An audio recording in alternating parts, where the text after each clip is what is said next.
Well, here is the virtual plane program. It's sort of relative motion.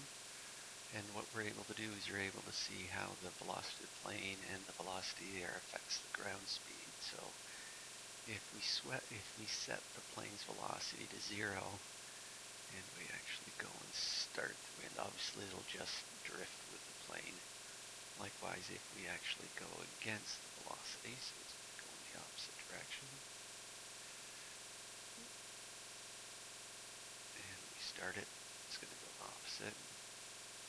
So now if we actually give the plane some velocity, if we give it faster than the wind, it's going to go.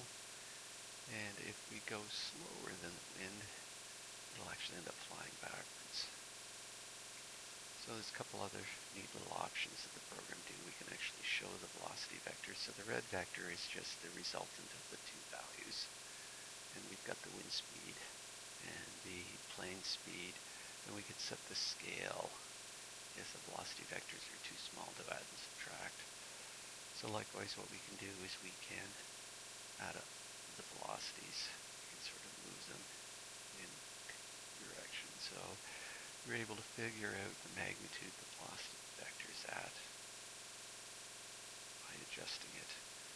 And we could see that it actually follows the resultant. And with a little extra care, I could have gotten the actual value.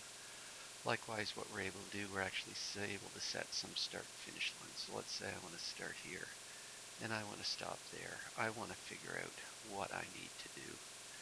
So if we keep the wind velocity the same, the wind velocity the same, what do I have to do for the airspeed to actually get it to follow that line? So all we need to do is increase the velocity so it actually go and meets. And that's close enough. And when we start it, we can actually follow the values. So you've got some wide-ranging manipulations of the values that you've got. Likewise, you've got some built-in questions about how you can move the values around. Where are you? How hard? You've got a worksheet. I've got one worksheet created. And with a worksheet, I both have the full solution and a partial solution to it. So once again, you can create your own motions and create your own worksheets so the students can work through problems. I prefer a lot of times scale diagrams simply because it's simple adding of the vectors and then maybe get more hardcore and get the actual math. But anyway, a neat little program to deal with. You can show the displacements. Neat one for the situations where you want to work with the classic kayaker question going across where you've got the wind in one direction, the plane's going to go in the other. And you can see where the kayaker actually ends up after it's all said and done.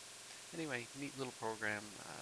I find it really helpful to do somewhat tricky concept. Anyway, play around with it, give it a go, and let me know what you think. Thanks a lot.